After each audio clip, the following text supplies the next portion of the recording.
News, सच जरूरी है। नमस्कार दर्शकों, मैं शिवा शेख और आप देख रहे हैं एमएनएस न्यूज। ब्रेक के बाद एक बार फिर स्वागत है आपका शाम की खबरों में। आइए एक नजर डालते हैं हेडलाइंस की। आंध्र कृषि संकट पर केंद्र की बैठक। अमृतसर में ड्रग्स तस्कर की संपत्ति ध्वस्त। देश में 111 जलमार्ग विकसित होंगे। आइए देखते हैं खबरें विस्तार से। केंद्रीय मंत्री शिवराज सिंह चौहान ने आंध्र प्रदेश में कृषि संकट पर चर्चा की। आंध्र प्रदेश में पट्ठरपर्थी में केंद्रीय मंत्री शिवराज सिंह चौहान ने कृषि मंत्री के साथ बैठक की और सूखाग्रस्त जिले की कृषि समस्याओं पर चर्चा की। उन्होंने बताया कि बारिश की कमी और बार बार पड़ने वाले सूखे के कारण किसानों को भारी संकट का सामना करना पड़ रहा है। उन्होंने ये भी कहा कि पूर्व मुख्यमंत्री चंद्रबाबू नायडू की सरकार ने ड्रिप सिंचाई और बागबानी को बढ़ावा देने जैसे कई महत्वपूर्ण कदम उठाए थे। हालांकि पिछली सरकार पर केंद्र सरकार के फंड्स का डाइवर्ट करने का आरोप भी लगाया गया। पुट्टपर्थी में आज हमने माननीय एग्रीकल्चर मिनिस्टर आंध्र प्रदेश के साथ, यहाँ के ड्राउट प्रोन डिस्ट्रिक्ट है और यहाँ की अपनी समस्याएं हैं। बारिश कम होती है, अक्सर सूखा पड़ता रहता है और इसके कारण यहाँ किसान और खेती संकट में है। आंध्र प्रदेश सरकार ने अभी कई कदम उठाए हैं। ड्रिप इरिगेशन को बढ़ावा देने से लेके हार्टिकल्चर को बढ़ावा देने से लेके अनेकों प्रकार के कदम माननीय मुख्यमंत्री चंद्रबाबू नायडू जी की सरकार ने उठाए हैं। प्रीवियस गवर्नमेंट ने, पुरानी सरकार ने जरूर केंद्र सरकार की योजनाओं के पैसे को भी डाइवर्ट करके यहाँ के साथ बड़ा अन्याय किया, लेकिन ये सरकार काम कर रही है और विजनरी चीफ मिनिस्टर यहां पे है। तो हमारे मन में ये विचार आया कि इन जिलों की समस्या के समाधान के लिए रॉयल सीमा के जो ये जिले, एक तो टेम्परेरी समाधान शॉर्ट टर्म, लेकिन दूसरी कुछ लॉन्ग टर्म प्लानिंग भी की जाए जिससे परमानेंट सॉल्यूशन निकल सके। और इसलिए आज चर्चा करके हमने तय किया है कि राज्य सरकार और केंद्र सरकार मिलके इसका सॉल्यूशन खोजेगी। नंबर 1, हम एग्रीकल्चर और आईसीआर और ग्रामीण विकास की एक टीम, केंद्र सरकार की आईसीआर की टीम में हमारे साइंटिस्ट होंगे, वैज्ञानिक होंगे और बाकी हमारे ऑफिशियल्स होंगे, उनको यहां भेजेगी ताकि एग्रीकल्चर डिपार्टमेंट, आईसीआर के साइंटिस्ट, रूरल डेवलपमेंट विभाग और लैंड रिसोर्सेज विभाग, इसमें वाटर सेट भी आता है, ये मिलकर एक योजना बना सके कि हम कैसे सूखे की इस परिस्थिति में बढ़िया फसल पैदा कर सकें। रेन वाटर हार्वेस्टिंग, प्लांटेशन का काम और जल शक्ति मंत्रालय के साथ मिलकर अगर दूर तुंगभद्रा और हमारी कृष्णा नदी है उनसे पानी कैसे आ सकता है, उस पर भी काम करेंगे। इंटीग्रेटेड फार्मिंग अगर हो सकती है, एक सी खेती नहीं, अलग अलग कई चीजें, फलों की खेती, फूलों की खेती, सब्जियों की खेती, औषधि खेती, कृषि वानिकी, मधुमक्खी पालन, पशुपालन, उसके तहत भी कुछ योजना बनाएं और इसके साथ साथ बीजों की ऐसी किस्म विकसित करें जो सूखा प्रभावित क्षेत्र में अच्छा उत्पादन दे सके। उसके लिए क्या कर सकते हैं, तो एक इंटीग्रेटेड प्रोग्राम बनाने का सोचा है जिस पर हम लोग राज्य सरकार के साथ मिलकर काम करेंगे और मेरा विश्वास है कि इन परिस्थितियों से हम इन जिले के किसानों को उबारेंगे। आइए बढ़ते अगली खबर की ओर। अमृतसर में ड्रग्स तस्कर की अवैध संपत्ति पर चला बुलडोजर। पंजाब के अमृतसर में एक ड्रग्स के खिलाफ बड़ी कार्रवाई करते हुए नगर निगम और पुलिस प्रशासन ने कोट खासला इलाके में कुख्यात ड्रग्स तस्कर सौरभ प्रताप उर्फ सनी की अवैध संपत्ति पर बुलडोजर चलाया। Amritsar city police commissioner Gurpreet Singh Bhullar ने मौके पर जानकारी देते हुए कहा कि ये कार्रवाई नगर निगम के आदेश पर की जा रही है। सनी ने ये संपत्ति ड्रग्स के अवैध पैसों से बनाई थी और अब इसे कानून के तहत ध्वस्त किया जा रहा है। हमारे माननीय मुख्यमंत्री साहब का जो युद्ध नशे विरुद्ध कैंपेन है, उसमें कमिश्नरेट पुलिस अमृतसर ने पिछले दिनों में भी बहुत बड़े स्मगलर पकड़े हैं। 1300 के करीब स्मगलर्स को अरेस्ट किया जा चुका है और 170 किलोग्राम के करीब हमने हीरोइन रिकवर की है। उसके अलावा 3,70,000 रुपए की कैप्सूल, टैबलेट्स और फार्मा ओपियाइड्स और 2,52,00,000 से भी ज्यादा ड्रग मनी और 73 जो व्हीकल्स हैं वो पकड़े गए हैं ड्रग्स वालों से। तो आज यहाँ कोट खालसा एरिया में आए हैं जहाँ म्यूनिसिपल कॉरपोरेशन अमृतसर की तरफ से ये डेमोलिशन के ऑर्डर हुए हैं और पुलिस इमदाद हमारे से मांगी है। ये बहुत ही एक प्रख्यात, मैं कहूंगा नोटोरियस जो ड्रग स्मगलर है, सौरभ प्रताप एलियस सनी, ये आकाश एवेन्यू कोट खालसा में इसने एक उस ड्रग मनी से घर बनाया जिसके डेमोलिशन के ऑर्डर किए गए हैं और अब सामने डेमोलिशन की जा रही है और पुलिस इमदाद दी है। हम लोग सारे वहां खुद मौजूद हैं, senior officers, so that loud and clear message एक जा सके कि अगर आप इल गॉटन मनी या ऐसे ड्रग मनी से कुछ चीज बनाते भी हैं तो कानून आपको इतनी देर उसके दायरे में आप आ ही जाते हो और आपका हशर यही होता है। ये 10th डेमोलिशन है कमिश्नरेट पुलिस अमृतसर की तरफ से जो हेल्प दी गई है। और मैं लोगों से बात की इधर जो स्पेशली यंगस्टर्स जो यहाँ पे थे नेबरहुड में, उन्होंने बात को बहुत अच्छा सराहना की इस बात की कि जो पुलिस की ड्राइव बहुत अच्छी चल रही है और उनके नेबरहुड में भी ये मैसेज जा रहा है।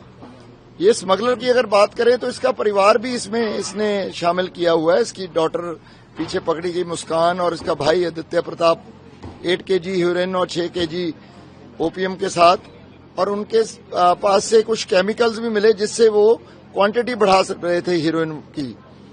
और अगर इसकी बैकग्राउंड में जाएं हम सौरभ प्रताप सनी की, तो 25 मामले इसके खिलाफ दर्ज हैं डिफरेंट जगह पे पंजाब में। बठिंडा में मानसा का जो जेल है वहां पे भी प्रिजन एक्ट का, और होशियारपुर में, नाभा में, और thermal police station Bathinda, Amritsar के डिफरेंट पुलिस स्टेशन में भी हैं। और ये इससे हम अंदाजा लगा सकते हैं कि काफी नोटोरियस स्मगलर है।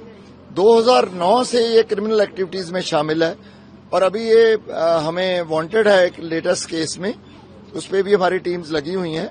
और इसका काफी देर से घर बंद था जब से ये इसकी भाई और इसकी डॉटर जो पकड़े गए हैं। अभी हीरोइन का ही है जी, एफआईआर नंबर 247 है 14/11/24 की। ये अंडर एनडीपीएस की है और आर्म्स एक्ट की है इस्लामाबाद में। ऐसे और भी जो नशा तस्कर उनके घर भी गिराए जाए, उनके भी सकते। देखो, जैसे ही हमारे को म्यूनिसिपल अथॉरिटीज की तरफ से इलीगैलिटी का नोटिस वो दे के जब फाइनल ऑर्डर करते हैं तो पुलिस हेल्प उनसे मांगी जाती है हमसे, तो हम पूरी उनको कोऑपरेट करते हैं। और खुद मैं अपने लेवल पे और बाकी सीनियर ऑफिसर भी आते हैं सो दैट हम सोसाइटी में ये बड़ा क्लियर एंड लाउड मैसेज दे सकें।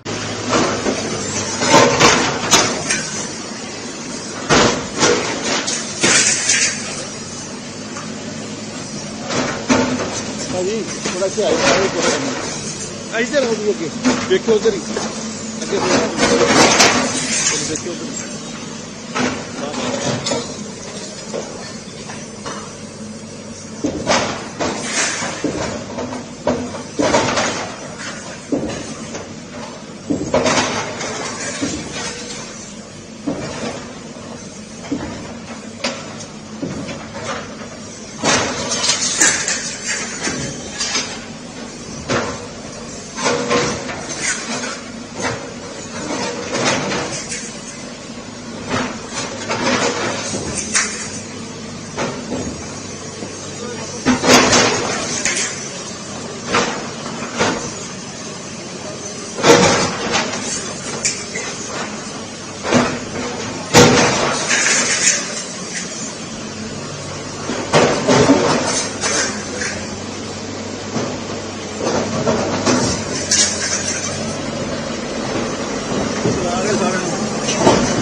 माननीय मुख्यमंत्री साहब का जो युद्ध नशे विरुद्ध कैंपेन है, उसमें कमिश्नरेट पुलिस अमृतसर ने पिछले दिनों में भी बहुत बड़े स्मगलर पकड़े हैं। 1300 के करीब स्मगलर्स को अरेस्ट किया जा चुका है और 170 किलोग्राम के करीब हमने हीरोइन रिकवर की है।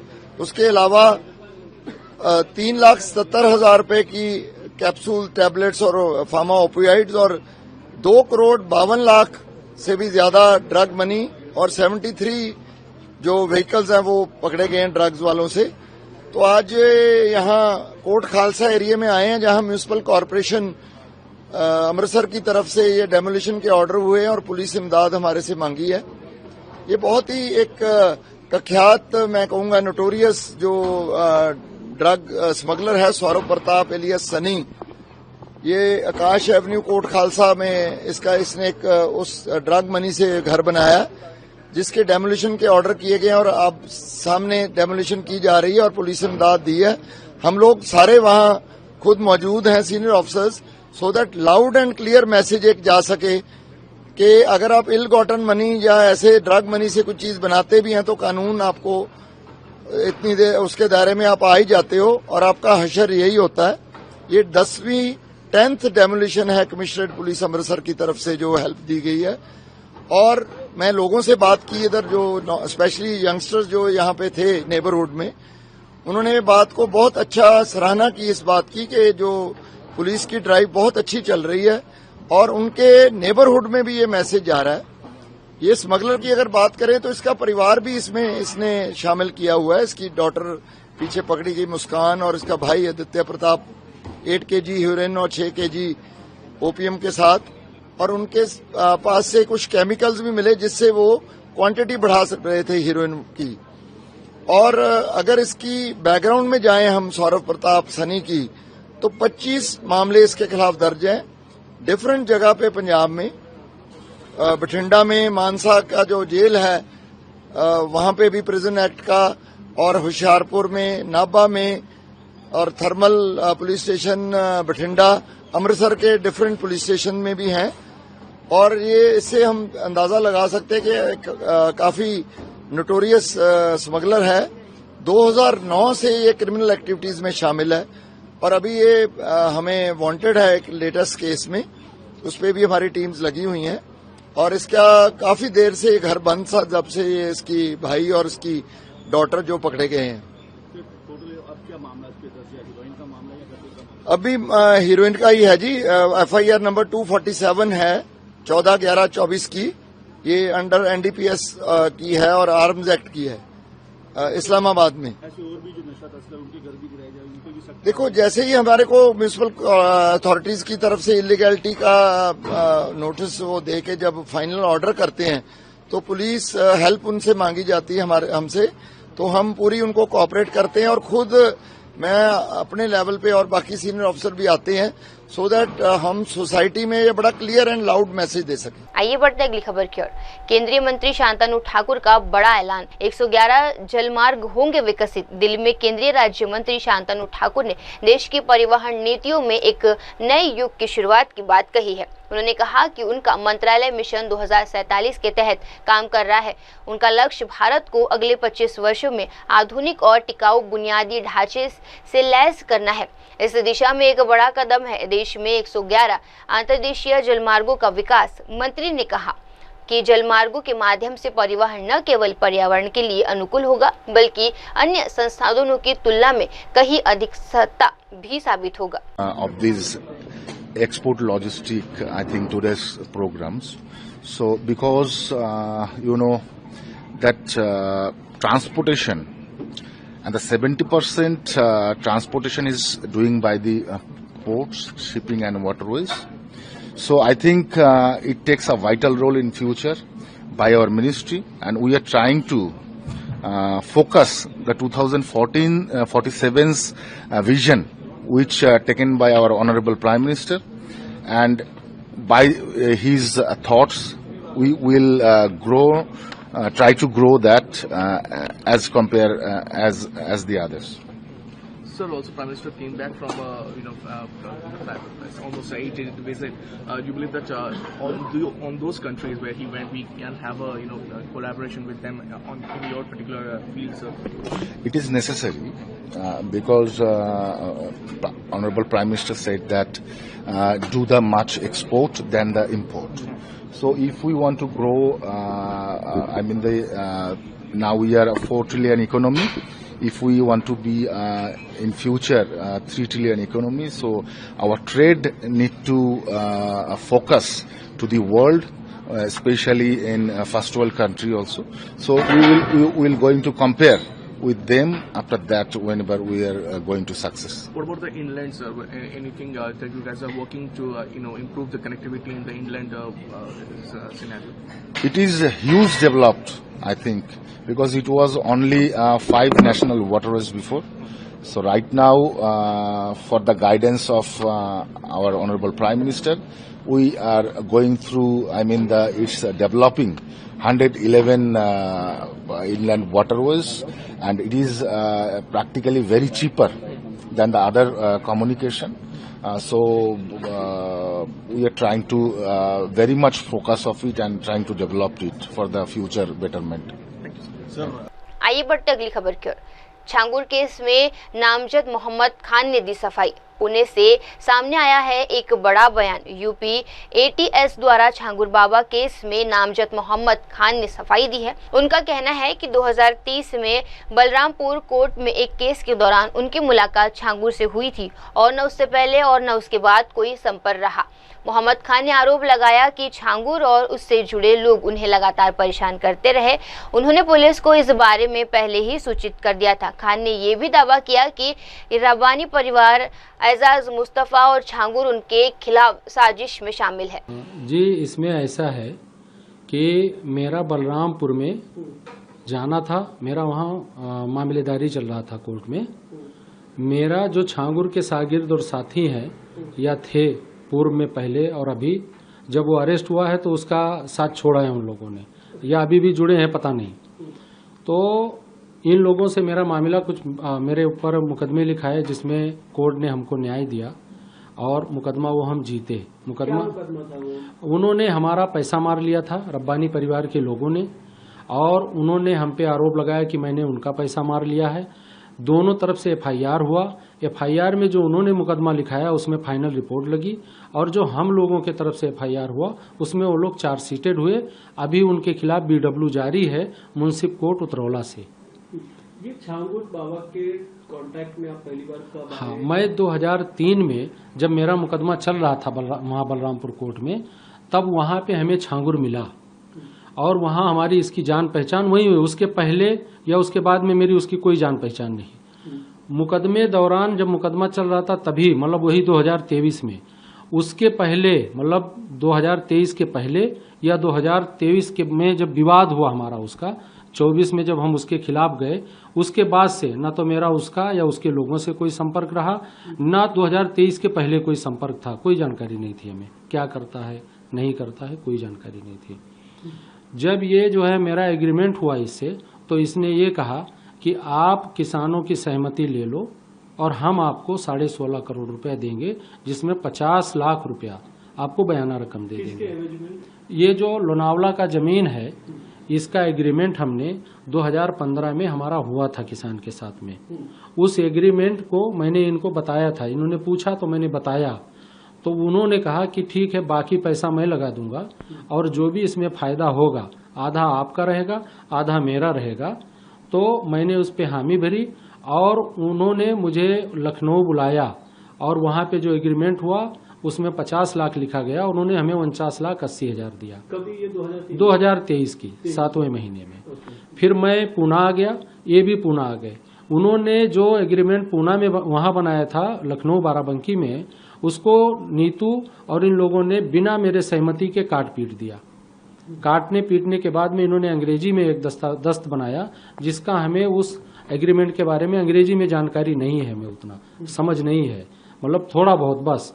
तो इन्होंने कहा कि पैसा तो मैं आपको दे ही रहा हूँ और जो अभी आपको मैंने बयाना दे दिया है एडवांस दे दिया है, आप सब लोगों का सहमति ले लो, जब सब लोग सहमत हो जाएं तो मैं बाकी का 16 करोड़ रुपए आपको दे दूंगा। मैं उस बात पे एग्री हुआ और इन्होंने हमें मोटिवेट किया। मैंने उस एग्रीमेंट पे साइन किया और साइन करने के बाद में इनसे हमने पेपर मांगा कि भाई एक एग्रीमेंट की कॉपी हमें भी दे दो। इन्होंने मुझे वो कॉपी नहीं दिया, लेके चले गए ये उतरौला बलरामपुर। उसके बाद में मैं इनसे मांगता रहा, फिर जब मैंने सहमति ले ली तो इनसे कहा भाई सहमति हो गई है, अब बाकी पैसा दो, आके जमीन का एग्रीमेंट करवाओ रजिस्टर, और जो तय हुआ है उसके हिसाब से काम करो।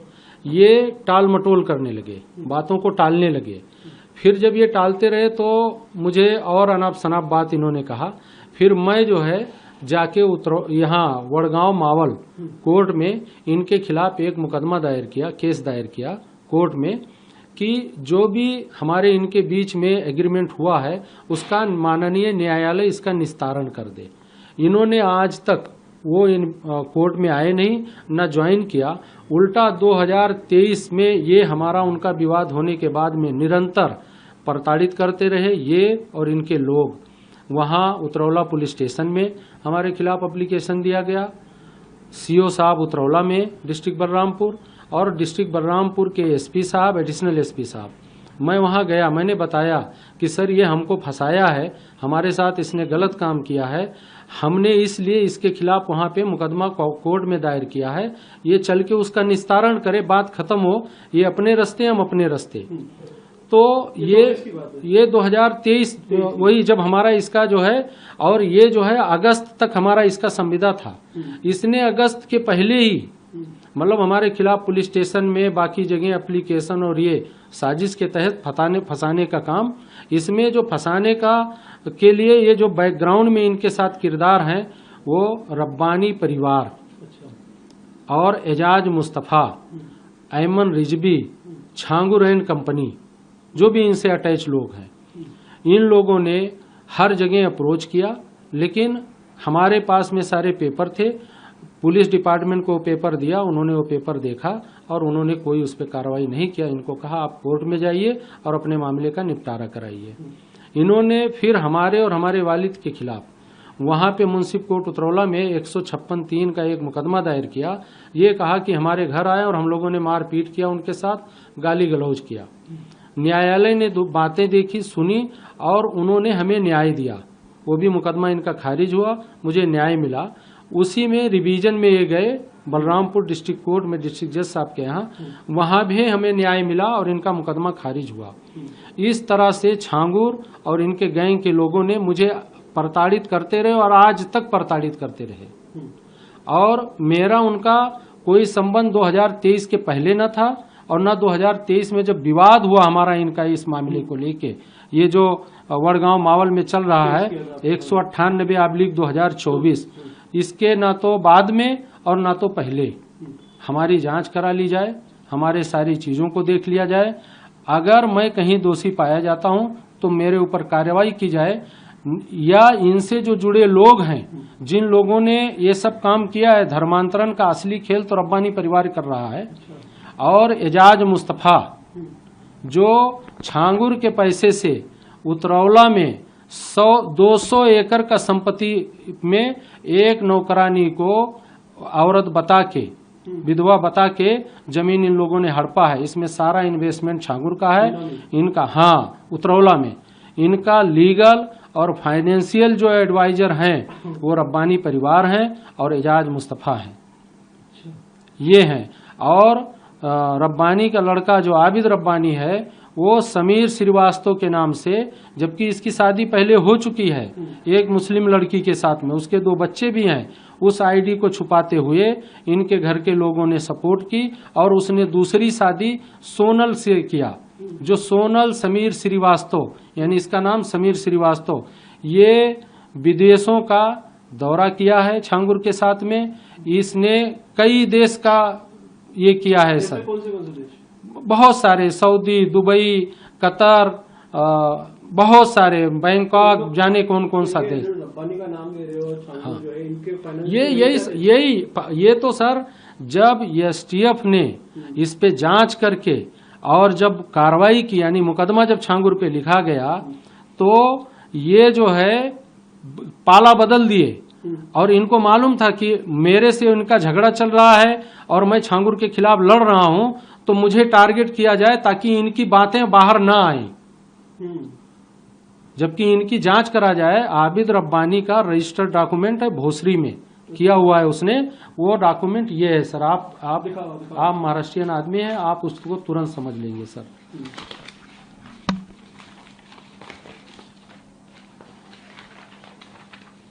ये उसका, और ये माफियाओं के साथ में ये रब्बानी का लड़का आसिफ रब्बानी है। हाँ ये दिखा रहा हूँ सर। और ये आबिद रब्बानी है ये, और ये आबिद रब्बानी का भाई है आसिफ रब्बानी, बंदूक और फोटो के साथ में। और इसका ये पार्टनर मुख्तार अंसारी के साथ में अब्दुल रहीम है। और यही छांगुर गैंग से सब जुड़े हुए हैं। जांच होगी तो दर पर दर सब सारी चीजें खुल जाएंगी सर। और नहीं, लेकिन अब जो बताइए। हाँ वो भी दिखा रहा हूँ सर आपको, जो इसका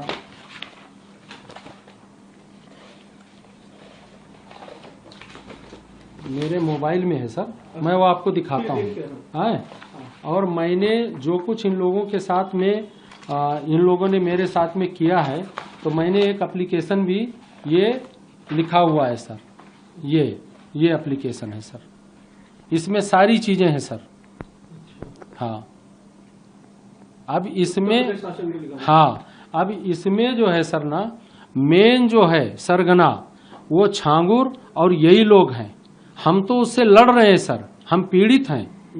2023 से लेके अभी तक लड़ रहे हैं। और आपका जो भी रिलेशन था वो जमीन की बस उतना ही, बाकी मेरा कुछ नहीं है। इसके अंदर सारा पेपर है। अच्छा। ये कोर्ट में हमने दायर किया हुआ है, उसके एग्रीमेंट के पेपर सारे दस्त इसके अंदर है। आप अपने बारे में बताइए, अभी आप क्या करते हैं? आप हम सर इंटीरियर का काम करते हैं और रियल एस्टेट का काम करते हैं। हमारा 2015 में इस जमीन का एग्रीमेंट था।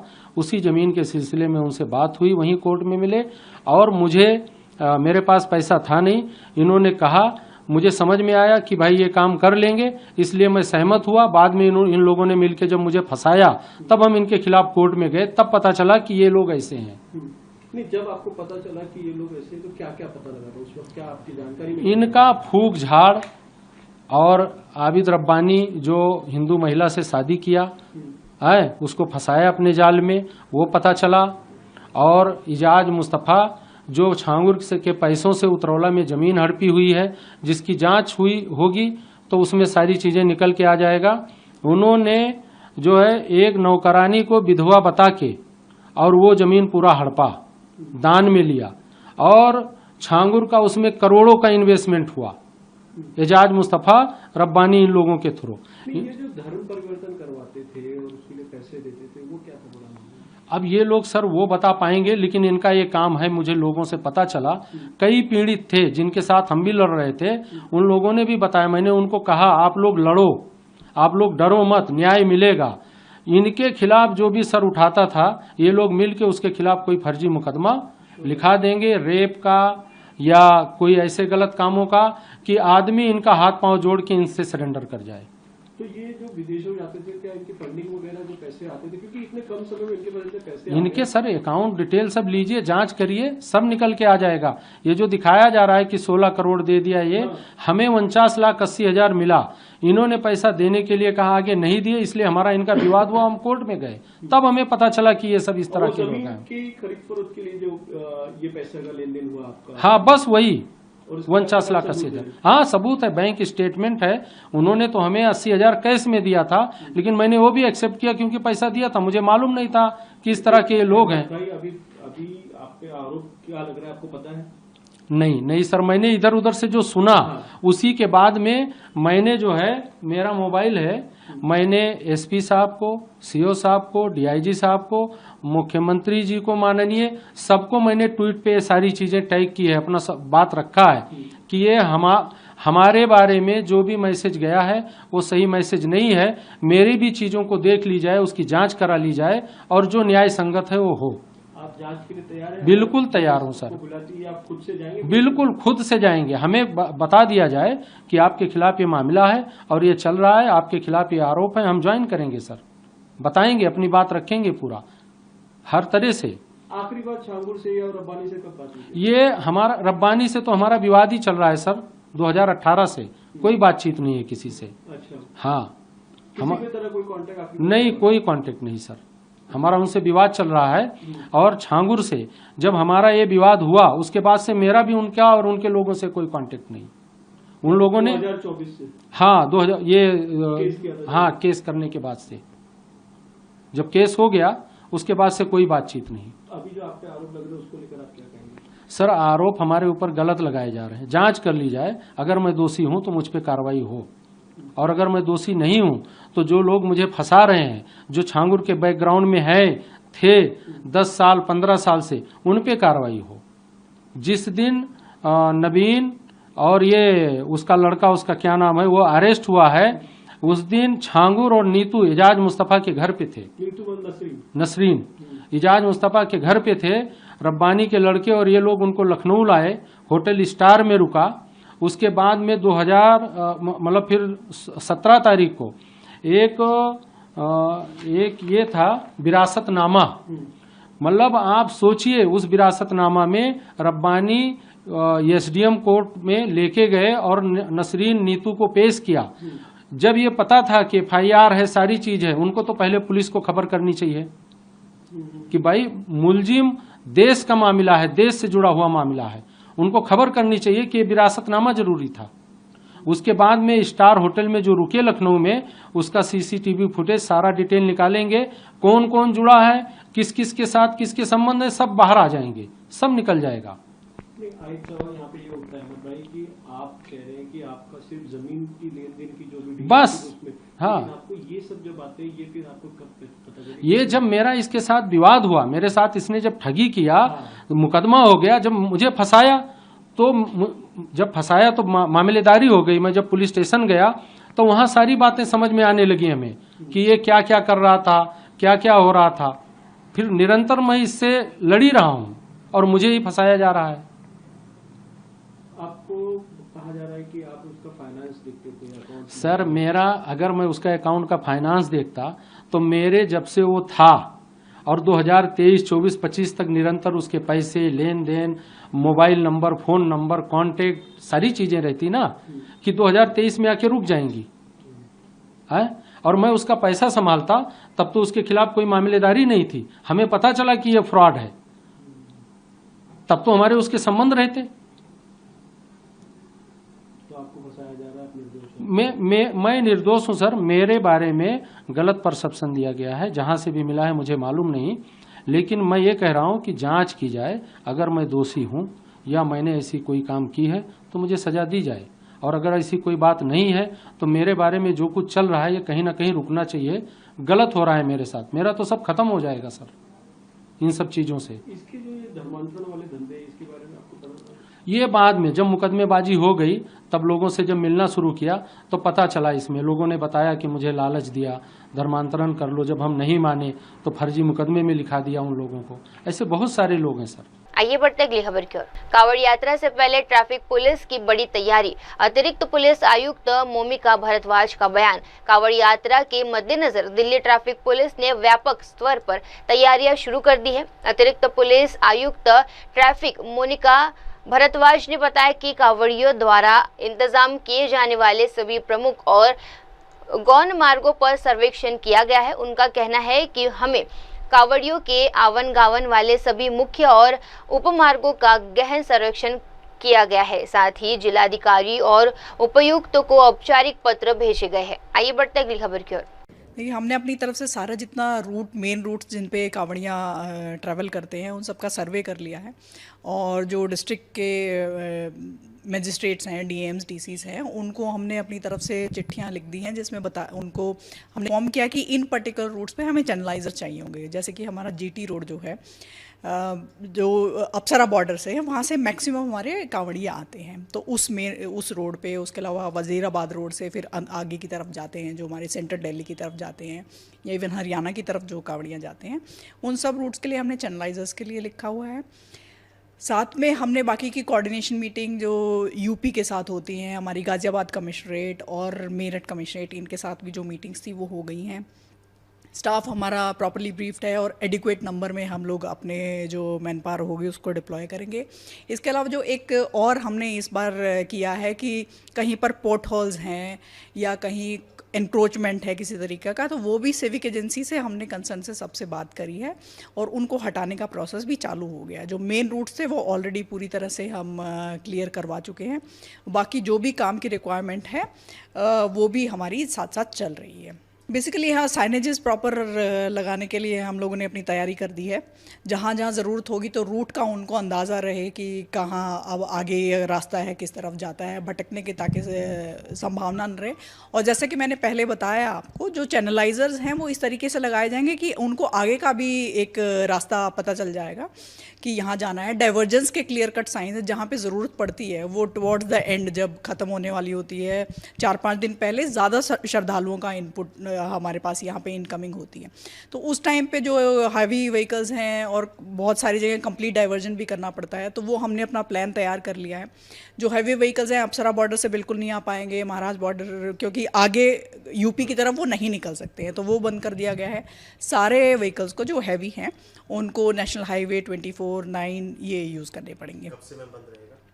देखिए, यूपी की तरफ से अरेंजमेंट 11 तारीख को शुरू हो जाएंगे, यानी कि कल से शुरू हो जाएगा। तो जब उस तरफ निकल नहीं सकते तो हमें भी उस तरह की रिस्ट्रिक्शन अपनी तरफ, दिल्ली की तरफ भी अप्लाई करनी पड़ेंगी। हमारा मैसेज उनसे यही है कि हम अपनी तरफ से पूरी कोशिश कर रहे हैं कि जो भी उनको सुविधाएं उपलब्ध करवाई जा सकें, जैसे कि चैनलाइजर सेपरेट कर दिया ताकि उनके कोई कॉन्फ्लिक्ट ना हो। मेरा अनुरोध यही रहेगा कि उन चैनलाइजर्स के अंदर ही चलें। कोई समस्या आती है तो ट्रैफिक पुलिस के पर्सनल, क्योंकि जगह जगह डिप्लॉयड होंगे, उनको ज़रूर बताएं, लोकल पुलिस को भी बताएं। और जो रेगुलर कम्यूटर है वो उनसे मेरा अनुरोध रहेगा कि अगर कहीं डाइवर्जेंस लगाए गए हैं वो कांवड़ यात्रा की सफलता के लिए, तो उस टाइम पे थोड़ा सा पेशेंस रखें। हो सकता है आपको एक लंबा डिटोर लेना पड़े कई बार, या कुछ आपको असुविधा थोड़ी सी। वैसे हमारी पूरी कोशिश रहेगी कि कोई ऐसी सुविधा आपकी जो डेली के कम्यूटर्स हैं उनको ना हो, लेकिन अंतिम कुछ दिनों में क्योंकि बहुत ज़्यादा नंबर्स में कांवड़िया आते हैं तो वो भी ट्रैफिक पुलिस के साथ कोऑपरेट करें। हमने एडवाइजरीज भी अपनी जो कुछ ड्राफ्ट, क्योंकि हर साल वाला जो रूट है उसमें कोई चेंजेस तो ऐसे है नहीं, तो एडवाइजरीज भी हमारे पास ड्राफ्ट रेडी हैं। और जैसे जैसे जहाँ कोई डाइवर्जेंस लग रहे हैं या कोई चेंज है रूट्स में, तो वो समय समय पर सोशल मीडिया के थ्रू हम लोग बताते रहेंगे और अखबार के थ्रू भी उनको पता चल जाएगा। बिहार मतदाता सूची पुनरीक्षण मामले में सुप्रीम कोर्ट की सुनवाई पर बोले योगेंद्र यादव, लाखों नहीं करोड़ों लोगों के लिए बड़ी राहत। सुप्रीम कोर्ट में बिहार की मतदाता सूची पुनर्निरीक्षण प्रक्रिया को लेकर चल रही सुनवाई पर प्रतिक्रिया देते हुए सामाजिक कार्यकर्ता योगेंद्र यादव ने कहा कि आज का दिन लोकतंत्र के लिए बड़ी राहत लेकर आया है। योगेंद्र यादव ने कहा, सुप्रीम कोर्ट से लाखों शायद करोड़ों लोगों के लिए बड़ी राहत मिली है जो अपने मताधिकार को खोने के खतरे में थे। सुप्रीम कोर्ट ने चुनाव आयोग से पूरे 4 घंटे तक सवाल जवाब किए।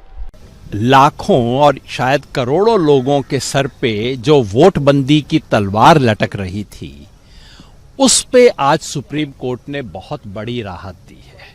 सुप्रीम कोर्ट ने 4 घंटे तक चुनाव आयोग से सवाल पूछे, सीधा सवाल पूछा कि भाई जब आपके अपने रूल में आपने आधार कार्ड का जिक्र किया है तो आप आधार कार्ड को मानने से इनकार कैसे कर सकते हो।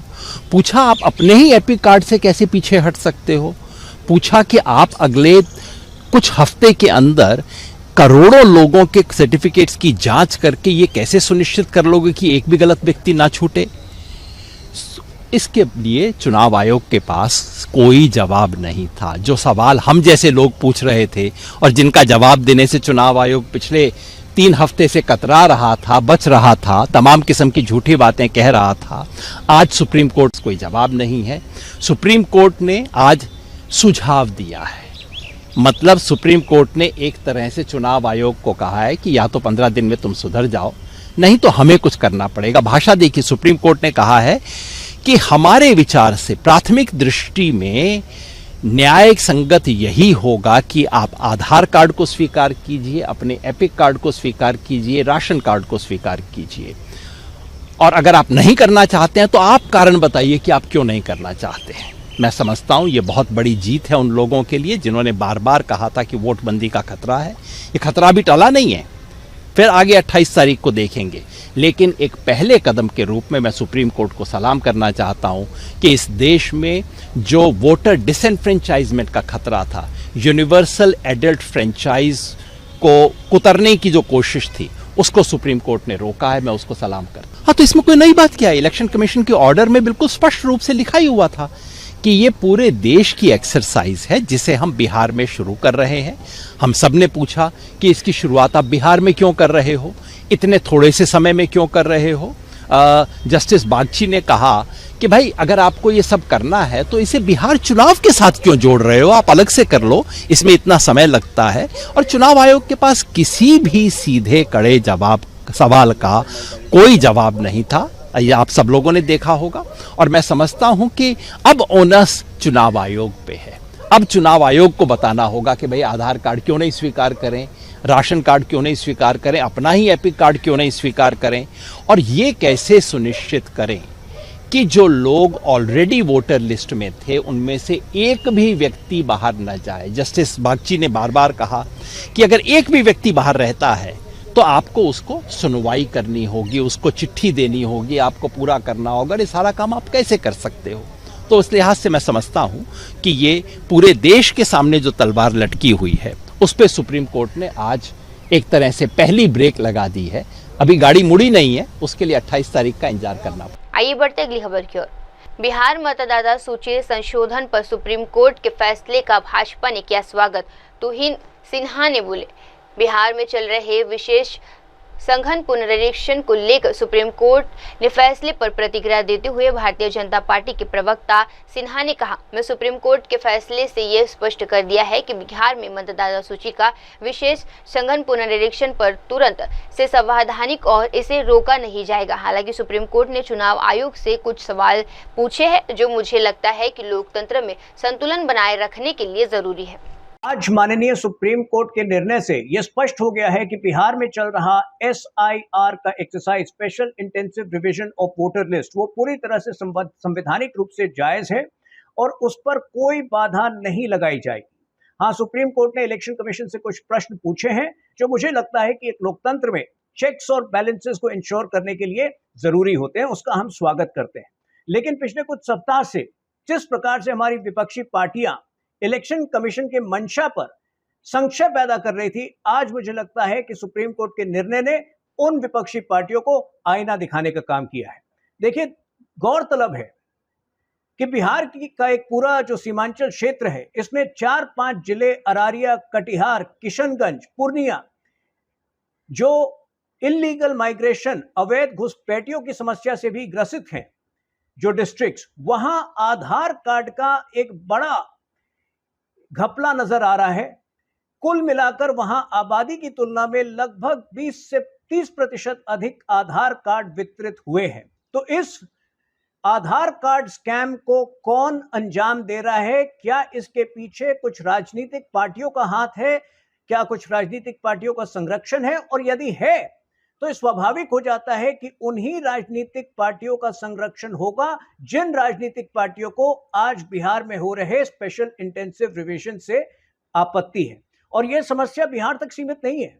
मेरे ख्याल से इंडी अलायंस की राज्य सरकारों को यह भी टेंशन है, इस बात का भी टेंशन है कि कल को जब बंगाल में यही एक्सरसाइज होगी तो बंगाल में कितने बड़े स्तर पर नकली आधार कार्ड पाए जाएंगे, क्योंकि ममता बनर्जी अवैध घुसपैठियों को बंगाल में बसाने में माहिर रही है। और यही समस्या जो है झारखंड के संथाल परगना क्षेत्र में भी है। तो मुझे लगता है कि आज इंडी अलायंस को मंथन करना चाहिए। देश में नकली आधार कार्ड बनाने का जो एक स्कैम चल रहा है उसकी आलोचना करनी तो दूर की बात है, जिस प्रकार से वो SIR का विरोध कर रहे हैं, कहीं ना कहीं वो इस नकली आधार कार्ड के स्कैम को बढ़ावा दे रहे हैं।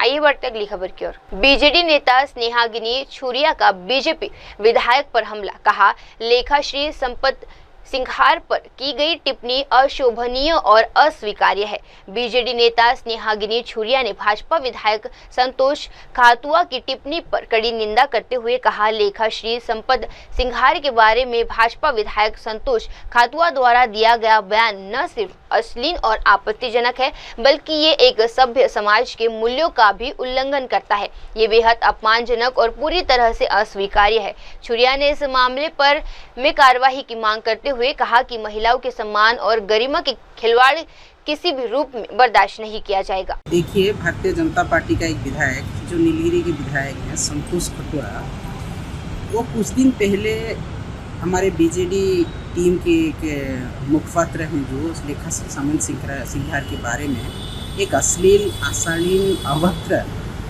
और अरुचिकर मंतव्य दिए थे जो सभ्य समाज में ग्रहणीय नहीं है। एक औरत के बारे में, एक महिला के बारे में ऐसा वक्तव्य देना एक सभ्य समाज के लिए उचित नहीं है। और वो लॉ मेकर हैं, विधानसभा के मान्यवर सदस्य हैं, उनके मुंह से तो एकदम नहीं। तो आज इसको हम कड़ा भाषा में निंदा करते हैं और भारतीय जनता पार्टी भी चुप है। वो पार्टी के MLA बोल रहे हैं, किसी के महिला के अगेंस्ट में इतना कुछ बोल दिए, पार्टी चुप है और उसके ऊपर वो बोल रहे हैं कि नहीं, उनका खुद का वक्तव्य है। ये सबसे निंदा की बात है। तो हम निंदा करते हैं, प्रतिवाद करते हैं और घोर विरोध करते हैं ऐसी हीनमान्यता, ऐसे हीन बातों को, नीच बातों के लिए। और आज जो आंदोलन हमने किए थे, हम तो पहले तो शांतिपूर्ण हिसाब से गए थे, महिला थाना गए थे, वहाँ लिख के दिए, महिला कमीशन गए, वहाँ लिख के दिए। मीडिया में इतना हल्ला हुआ, लेकिन बीजेपी कुछ नहीं किया, मोहन मांझी का सरकार कुछ नहीं किया, उनको विधायक को एक एक्सप्लेनेशन भी जारी नहीं किए।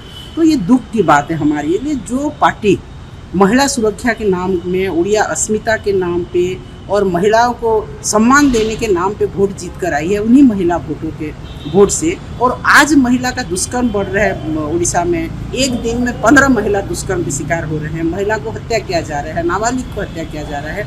तो ऐसे परिस्थिति में आज विधायक जो है, उनके मुंह में भी इज्जत नहीं है, लज्जा नहीं है कि वो ऐसे बात महिला को बोल रहे हैं। वो लेखाश्री को नहीं बोल रहे हैं, एक सारे महिला जाति को गाली दे रहे हैं, उनके माँ को, बहन को भी गाली दे रहे हैं, उनके महिला जो पार्टी के कार्यकर्ता हैं उन्हीं को भी वही गाली उनको भी लगता है। तो इसीलिए हम आज रैली निकाले इसके प्रतिवाद के लिए। ये आंदोलन आज शुरू हुआ है, हम ये आंदोलन को और दुर्बार करेंगे और ये गांव से लेकर दिल्ली तक करेंगे जब तक संतोष खटुआ गिरफ्तार ना हो जाए, उनको पार्टी से बहिष्कार न किया जाए, उनको विधायक पद से बहिष्कार किया न जाए, तब तक ये लड़ाई जारी रहेगा। आइए बढ़ते अगली खबर की ओर।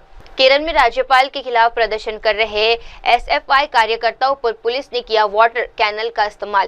केरल पुलिस ने मंगलवार को उन SFI फेडरेशन ऑफ इंडिया कार्यकर्ताओं पर वाटर कैनल का इस्तेमाल किया जो राज्यपाल राजेंद्र अल्हेकर के खिलाफ प्रदर्शन कर रहे थे। प्रदर्शनकारियों का आरोप है कि राज्यपाल राज्य द्वारा वित्त पोषित विश्वविद्यालयों का भागवाकारक करने की कोशिश कर रहे हैं। प्रदर्शनकारी राज्यपाल की विश्वविद्यालयों में कथित हस्तक्षेप और कुलपतियों की नियुक्ति में बढ़ती भूमिका का विरोध कर रहे थे। पुलिस ने उन्हें विश्वविद्यालय की ओर बढ़ने से रोकते हुए प्रयोग किया। स्थिति तनावपूर्ण बनी रही, हालांकि किसी के घायल होने की खबर नहीं है।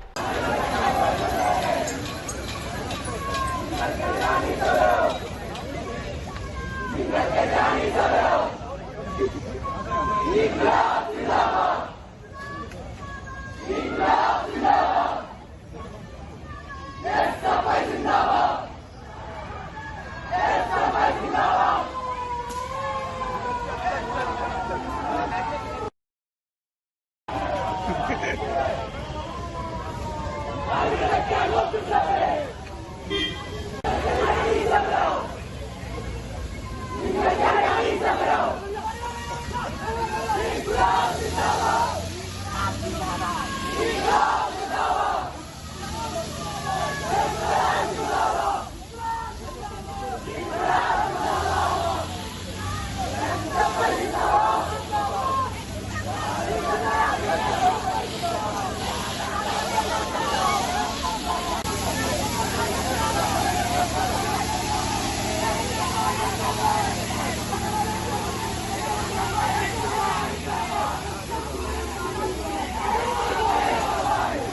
बढ़ते अगली खबर की ओर। उपराष्ट्रपति जगदीप धनखड़ ने CII-ITC सस्टेनेबिलिटी अवार्ड्स में संबोधित दिया।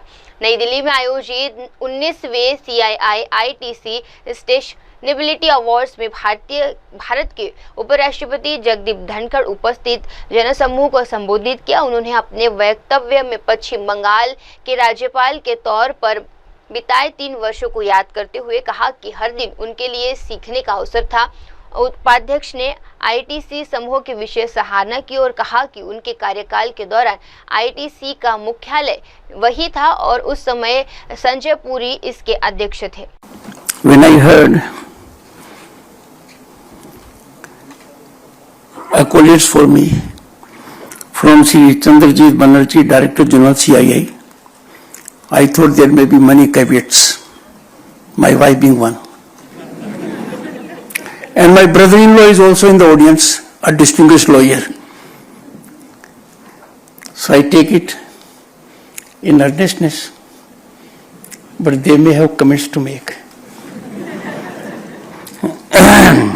I would ever remember my tenure as Governor of the State of West Bengal for 3 years. Every day was a day of learning. But soothing aspect was ITC headquarters is located there, and Sanjay Puri all throughout was the chairman.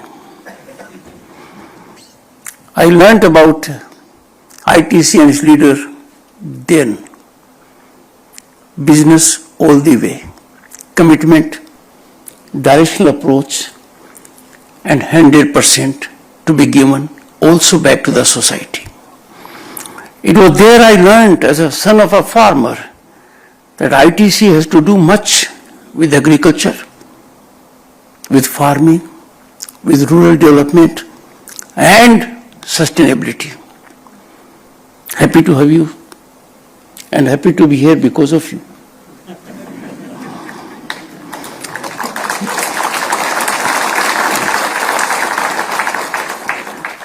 Somber, gentlemanly, decorous, Dr. Ashok Khosla did a mighty good job.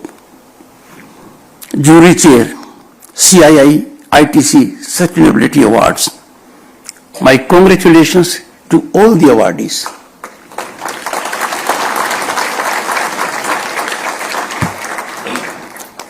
My congratulations also to ITC and its chairman in particular for the commendation, the accreditation that has rightly been conferred. This will be worth emulating by other corporates also. Distinguished audience, sustainability, now a global buzzword in corporates, in governments, in international national bodies, was ever deeply embedded in our ethos for millennia.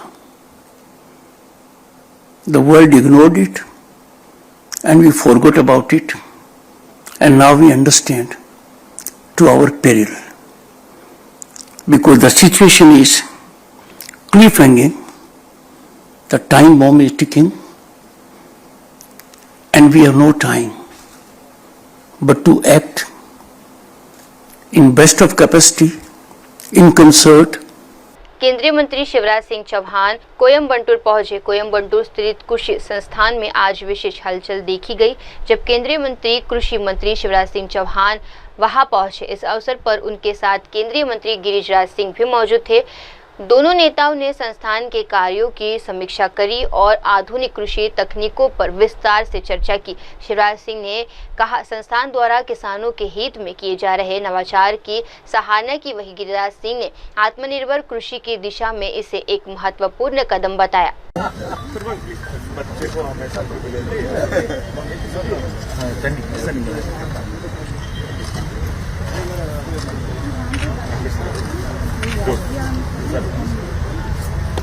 सब लोग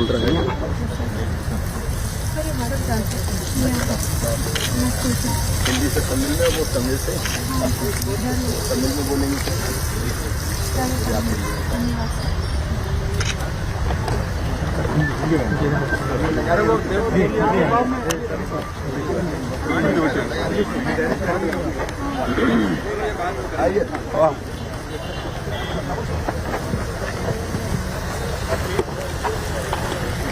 वणक्कम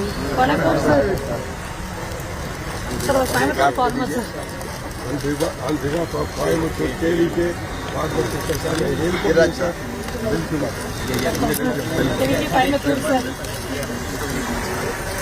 కొంచెం back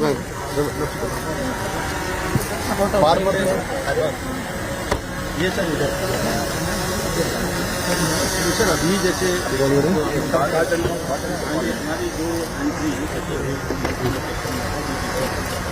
अभी जितना भी sir Ulla పోగలింది sir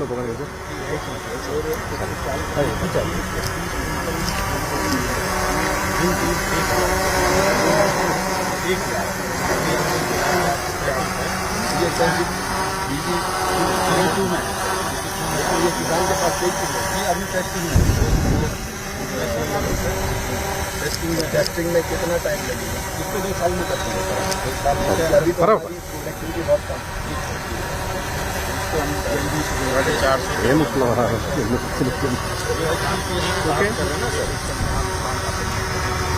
अभी 1 hectare में कितने होते हैं?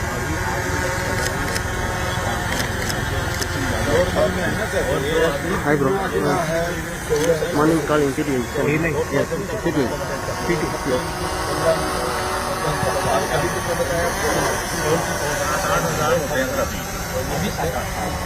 अभी sir 100 is not there. Not there. 100 में इसमें कितने इसके ये सर HDPS में 74,000 इसमें 90 सेंटीमीटर 15 सेंटीमीटर और एक्टिविटी कितनी बताइए?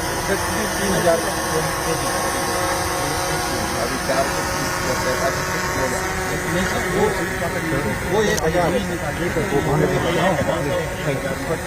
अभी कितने में हो रहा है? 450 है सर अभी एवरेज 450 से 1,000 437 वही टारगेट है अगर हम टेक्नोलॉजी अपनाएं। अब वक्त तो चला दर्शकों छोटे से ब्रेक का। ब्रेक के बाद भी जुड़े रहिए, देखते रहिए मेरे साथ MNS न्यूज टीवी। धन्यवाद।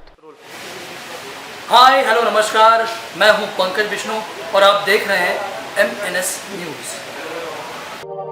आप देख रहे हैं MNS न्यूज, सच जरूर।